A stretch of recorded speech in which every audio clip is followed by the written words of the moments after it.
Welcome back to my new vlog. दोस्तों आज मैं बहुत ज़्यादा खुश हूँ। रीज़न है कि बहुत दिनों बाद मैं जा रहा हूँ अपने घर पे। घर का कहने का मतलब ये कि जहाँ मेरे मम्मी पापा रहते हैं वहाँ पर। अब आप सबको पता है कि मैं दिल्ली में इस समय पढ़ाई कर रहा हूँ और दिल्ली में ही मेरा जो काम है बिजनेस वगैरह है वो भी चल रहा है। बिजनेस ही कह सकते हो एक तरीके से। तो आज भाई साहब अचानक से बस उठे और मूड बना लिया कि आज जाना है घर। टिकट बुक कर ली। देन दोस्तों मैंने शुरू किया पैकिंग करना। तो पैकिंग का जो हाल था वो कुछ इस तरीके से था। तो ये हमारे जो भाई हैं ये जा रहा है यहाँ से छोड़ के हमको, मतलब छोड़ के नहीं जा रहे, बहुत दिन बाद घर जा रहे हैं, 1 साल बाद पूरे। और यहाँ पे सब लोग उनको विदाई देने के लिए बैठे हैं। सब लोग सामान हम लोग पैक वैक करवा रहे हैं इनका कि ये ज्यादा दिन नहीं है, सब मेरे ख्याल से 5-6 दिन जाने वाले हैं, उसके बाद आ ही जाएंगे। तो टाइम हो गया 3:16 और मुझे निकलना है 5 बजे की। और जो मेरा बैग है वो ऐसे ही पड़ा हुआ है। यहाँ पर प्रीति, कृष्णा, प्रशांत और आदित्य सभी लोग बैठे हुए इंतजार कर रहे हैं कब मैं तैयारी करूं और कब मैं यहाँ से निकलूं। कहने का मतलब इंतजार नहीं कर रहे हैं, बस मुझे विदा करने के लिए यहाँ पर सब लोग बैठे पड़े हैं। तो फटाफट से सारी पैकिंग कर लेते हैं और जो है नहाना भी अभी बाकी है। नहा करके शाम को ठंडे ठंडे होकर के जो है मुझे बस पकड़ना। और यहीं पर दोस्तों मेरी जो पैकिंग थी वो कंप्लीट हो गई। इसके साथ ही में ना दोस्तों मेरे को ना एक डर भी था। एक ना बड़ी सी तगड़ी प्रॉब्लम हो गई है। वो प्रॉब्लम ये हुई है कि ये देखो, ये जो है माइक मैंने परसों ऑर्डर किया था, आपको दिख रहा होगा, और ये आज आने वाला है। ठीक है, तो 10 तारीख को इनकी डिलीवरी डेट थी। प्राइम होने के बावजूद भी अगले दिन नहीं आया, उसके एक दिन बाद ही आ रहा था। तो हमने कहा चलो कोई बात नहीं, 10 तारीख को मुझे निकलना है। अब वैसे निकलना तो 9 तारीख को ही था। अगर ये 9 को आ जाता ना तो मैं कल ही निकल जाता, लेकिन इस माइक के चक्कर में मैं आज वेट कर रहा हूँ। और अब जस्ट मेरे निकलने का टाइम हो गया। अब जा करके जो है डिलीवरी बॉय का मतलब नंबर आ गया मेरे पास में कि ये माइक आज डिलीवर हो जाएगा। और इसका जो टाइम डिलीवरी का बता रहे हैं वो 8 बजे का होगा। और मुझे चाहिए अभी, क्योंकि 9 बजे से तो मेरी बस ही है। तो मैंने फटाफट से डिलीवरी बॉय से कांटेक्ट किया और कहा माइक ला दो मेरे को, आपको जो एक्स्ट्रा लगेगा वो ले लेना। चलो ये तो ऊपर ही निकल गया।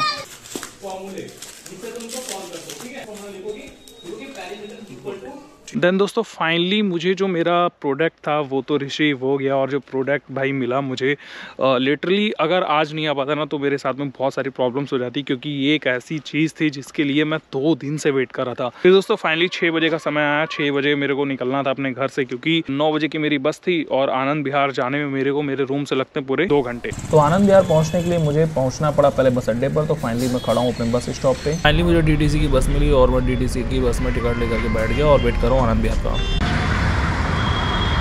अभी मैं देखो पहुंच गया हूँ आनंद विहार।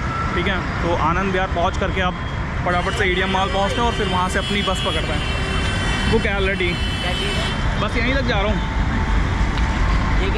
कैमरा है भाई, कैमरा।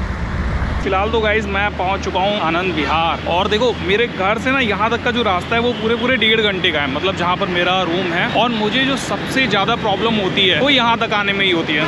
अगर एक बार मैं यहाँ तक आ गया ना, समझ लो फिर मैं दुनिया की किसी भी कोने में जा सकता हूँ। तो इसीलिए मैं जल्दी घर से निकलता नहीं, क्योंकि मुझे यहाँ तक आने में ना सबसे ज़्यादा दिक्कत होती है। आई डोंट नो कि आप मुझे देख पा रहे हो कि नहीं देख पा रहे हो, बट अंदाजा तो आवाज़ का लगा ही लो। तो फाइनली 2 मिनट के अंदर पहुंच गया मैं एडीएम मॉल। और एडीएम मॉल के सामने है मेरा बस स्टॉप। दोस्तों ये है वो बस जिसमें मुझे अपना सफ़र आगे का तय करना है और इसी में मुझे जाना है अपने घर तक। दोस्तों चलते हैं चलो बस के अंदर। ये बस मैंने ऑनलाइन बुक करी थी, रेड बस से। तो ये जो सीट नंबर 9 है दोस्तों, ये है मेरी। सीटें बहुत कंफर्टेबल थी, हालांकि बस में लाइट बहुत ही ज़्यादा कम थी, इसीलिए आपको सारी चीज़ें प्रॉपर दिखेंगी नहीं। फाइनली दोस्तों मैं अपनी सीट पर पहुंचा और करेक्ट 9 बजे जो अपनी बस थी वो चल दी। और ये बस कंटिन्यू चलती रही 11:30 बजे तक। 11:30 बजे तक हम लोगों ने बिना कहीं रुके हुए कंटिन्यू अपना सफ़र पूरा, और कंटिन्यू 11:30 बजे तक हमारी बस चलती रही। और फिर पहुंची एक ढाबे पर दोस्तों, इसका नाम था मोगा ढाबा। फॉग देख सकते हैं, बहुत ज़्यादा फॉग था, हालांकि पंजाबी ढाबा था, काफ़ी ठीक ठाक था। तो बस यहाँ पर रुकी आधे घंटे के लिए। तो भाई आप अभी मेरे मुंह से भाप निकलते हुए देख सकते हो कितनी ज़्यादा भाप निकल रही है। फाइनली मैंने खरीदा एक कुरकुरे का पैकेट, चाय और ब्रेड पकौड़ा। ब्रेड पकौड़ा भाई बहुत क्रिस्पी था, खा के एकदम मज़ा आ गया, आनंद आ गया। तो गाइज ये जो पीछे आप बस देख रहे हो ये अपनी ही बस है, इसी में आया हुआ था मैं। और कोहरा इतना ज़्यादा है, आपको अभी दिखाया मैंने। बाकी आप इधर से देख सकते हो बस यहीं पर खड़ी है, फिर भी उसकी जो लाइटें ही दिख रही है और बाकी बस नहीं दिख रही। तो कोहरा तो भाई दबा करके है। ठीक, और जो टाइम हुआ है वो हो गया है 11:15 बजे हम लोग यहाँ पर पहुँचे। तो मैंने खाने के लिए पता है क्या किया, मैंने खाने के लिए देखो अपना ये है ना कि ट्रैवलिंग पे अपन लोग ज़्यादा खाते नहीं है। जैसे लड़के लोग नहीं खाते यार, पता चले कि जैसे पहुँच गए वहाँ पे और धर के दाल चावल पराठा और जो छोले भटूरे सूत लिए, नहीं, मुझे लाइट खाना पसंद रहता है ट्रैवल पे। तो मैंने खाया इसके लिए कुरकुरे का एक पैकेट ले लिया है, वो बस में खाते रहूँगा। और मैंने चाय पी लिया है, ब्रेड वगैरह खा लिया। अब चूँकि ब्रेड बहुत हैवी है, लेकिन वहाँ पे ना गर्मा गर्म ब्रेड निकल रहे थे तो उनको देख करके मैं रोक नहीं पाया को। तो अभी चलते हैं बस में, टाइम हो गया काफ़ी ज़्यादा। हाँ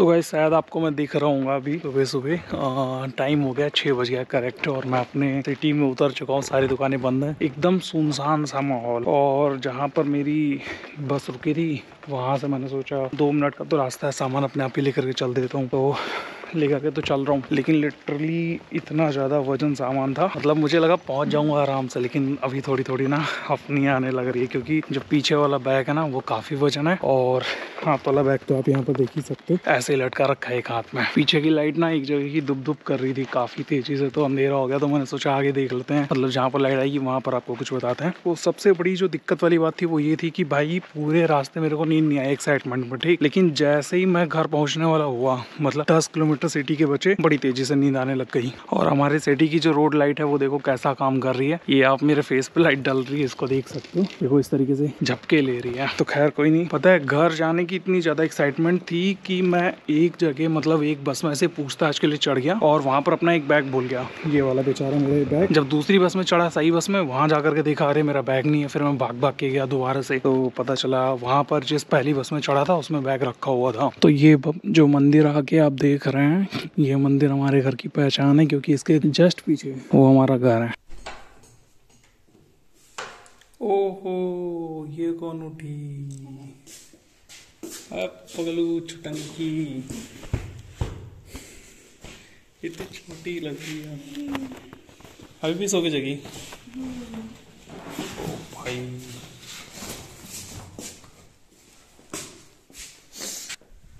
मम्मी का हाल चाल, कैसी तबीयत, तुम क्या जग गई, सोती है अभी? ठीक है। अच्छा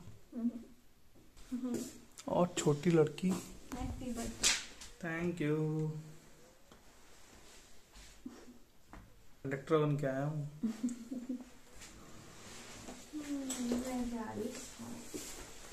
अभी लेटो सो।